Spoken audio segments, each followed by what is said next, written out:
Assalamualaikum warahmatullahi wabarakatuh. Semangat kimia, semangat sukses. Oke anak-anakku sekalian, hari ini saya akan menjelaskan tentang penentuan entalpi. Jadi setelah kalian melihat video ini, maka saya harapkan kalian dapat memahami tentang cara menentukan entalpi. Tekan ya. Nah, itu.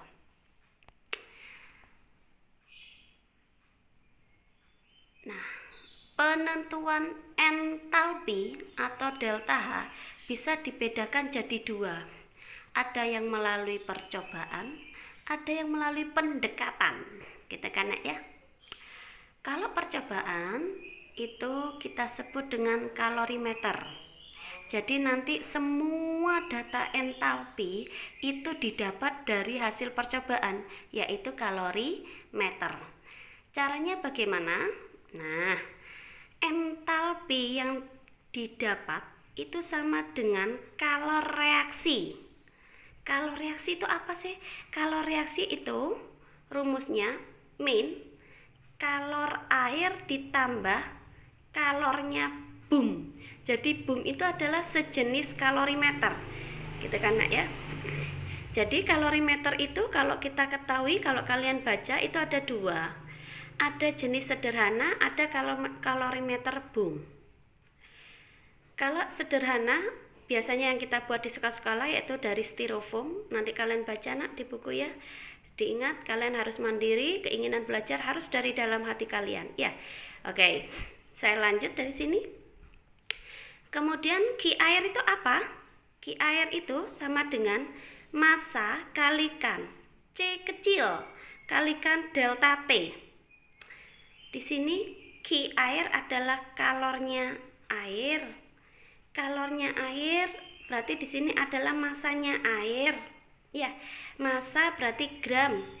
C kecil adalah kalor jenis air. Oke.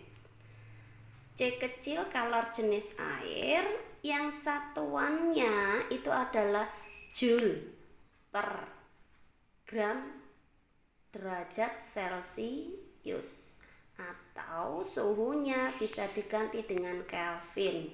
Jadi joule per gram Kelvin. Nah, suhunya di sini delta T. Yang namanya delta berarti dia perubahan ya.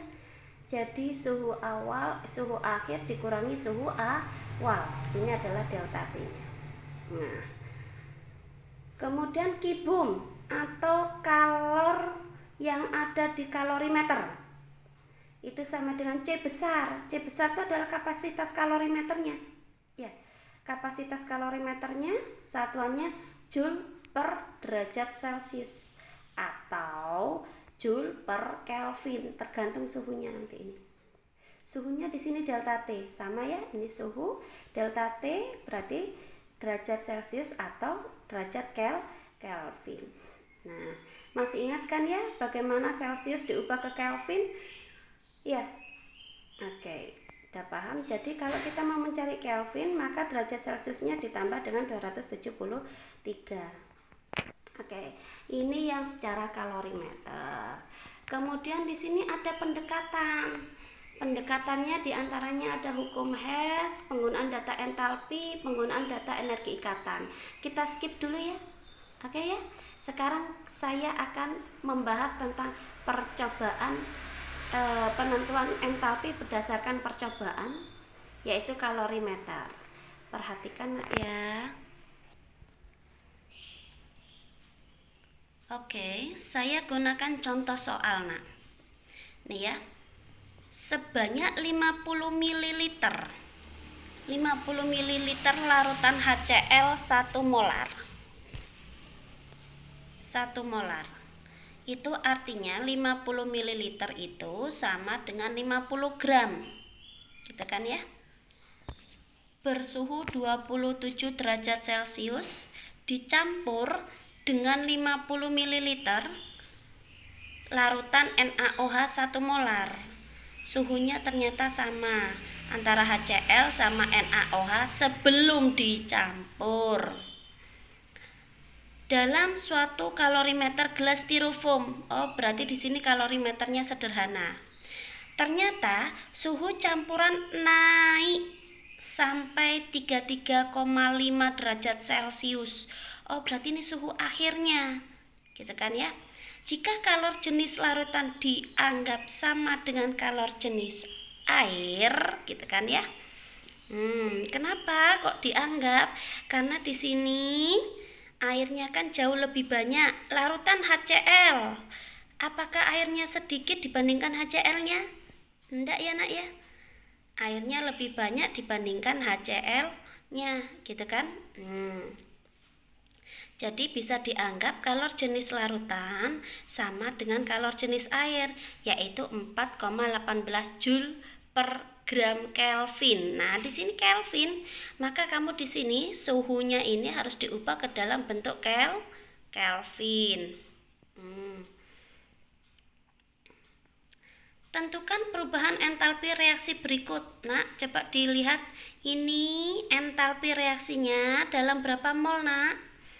Dilihat reaktannya dalam 1 mol. Sedangkan di sini 50 kali 1 molar. 50 ml kali 1 molar. Berarti dia ada 0,05 mol. Ya. Masih ingat rumusnya konsentrasi? M besar sama dengan mol per volume. Jadi kalau mau mencari mol, konsentrasinya, molaritasnya dikalikan dengan volume. Ya. Oke, langkahnya sekarang. Yang pertama, tentukan kalor larutan dengan rumus Q larutan sama dengan M kalikan C kalikan delta T atau Q air tadi ya di rumusnya. Yang kedua, menentukan kalor reaksi yaitu min Q larutan. Ya. Yang ketiga, menentukan entalpi reaksi yaitu jika jumlah mol NaOH dan HCl yang bereaksi masing-masing 1 mol sesuai dengan koefisien reaksinya. Nah, itu ya.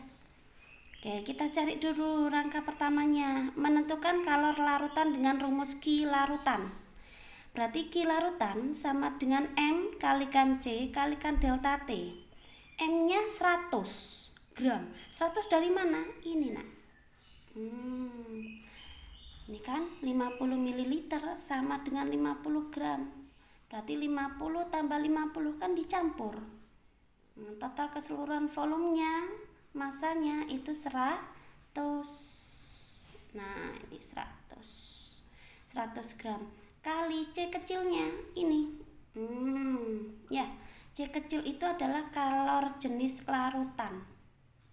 4,18 Joule per gram Kelvin kalikan 6,5 Kelvin. Jadi ini diubah ke dalam bentuk Kelvin, kemudian dikurangi, hasilnya adalah 6,5 Kelvin. Setelah dikalikan hasilnya adalah 2717 Joule. Maka 2717 Joule ini Q reaksinya atau delta H-nya. Delta H-nya atau entalpinya saat berapa mol? Nah, ternyata entalpi saat dia 0,05 mol.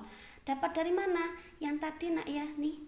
Jadi cari mol HCl sama mol NaOH-nya itu adalah volume kali molaritas. 0,05 kalikan 1 mol sama 1 mol per liter ini ya, atau konsentrasinya sama dengan 0,05 mol. Nah, ini ya. Ini dijadikan liter. Jadi yang sini 50 ml jadikan liter. Dikalikan dengan konsentrasinya 0,05.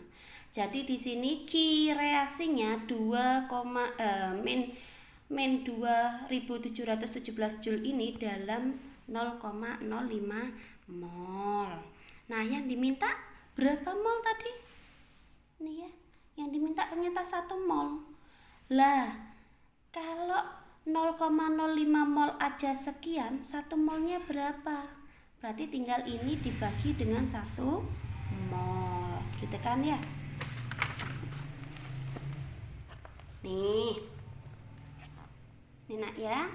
Jadi kalor untuk 1 mol HCl dan 1 mol NaOH itu sama dengan 2717 Joule dibagi dengan 0,05. Hasilnya adalah min 54,34 kilojoule. Ini sudah diubah ke dalam bentuk kilojoule, sehingga entalpi reaksinya untuk 1 mol itu sebesar min 54,34 kilojoule. Jadi persamaan termokimianya adalah seperti ini.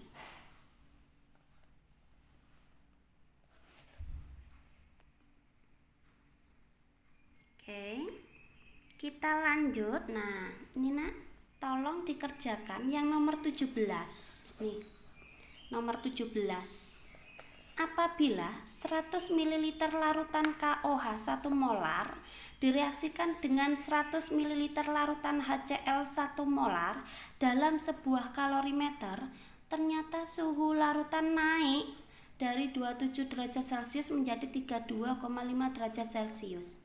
Jika kalor jenis larutan dianggap sama dengan kalor jenis air, sama dengan 4,18 Joule per gram Kelvin, hitung perubahan entalpi reaksinya. Saya tunggu yang ini sama contohnya itu di dalam classroom nak ya. Nih contoh yang tadi ini kalian tulis nak, coba ditulis di buku, dicatat, kalian setor ke saya lewat classroom. Itu contohnya. Kemudian latihannya, saya pengen tahu kamu paham apa enggak. Diingat nak penulisan senyawanya. Penulisan senyawanya ini HCl, L-nya kecil. Ya. Kemudian selalu pakai tanda panah. Gitu kan ya. Nah, ya. Jadi nanti saya minta ada 2 tugas, yaitu catatan sama latihan. Kan anakku sekalian, sehat selalu, semangat selalu, selalu gali ilmu kalian, karena ilmu yang bisa menaikkan derajat kalian. Wassalamualaikum warahmatullahi wabarakatuh. Oh ya, satu lagi, maaf, yang belum mengumpulkan tugas nak, ya mohon dikumpulkan karena saya tidak tahu kalian. Yang saya tahu adalah tulisan kalian. Jadi kalian semangat menyambut tulisan saya, maka saya anggap kalian mampu, ya. Jadi kalau nilai misal, loh aku lebih pintar dari dia, loh saya kan tidak tahu. Ya, yang saya tahu adalah oh anak ini rajin mengumpulkan. Padahal saat kalian mengumpulkan tugas itu tidak menunjukkan benar salah, tapi menunjukkan kalau kalian selalu hadir untuk saya. Gitu nak ya. Jadi kalau yang tidak mengumpulkan tugas, maaf sekali. Kalau besok nilai rapotnya rendah. Nggih nak ya. Semangat terus. Maaf, saya salam lagi. Assalamualaikum warahmatullahi wabarakatuh.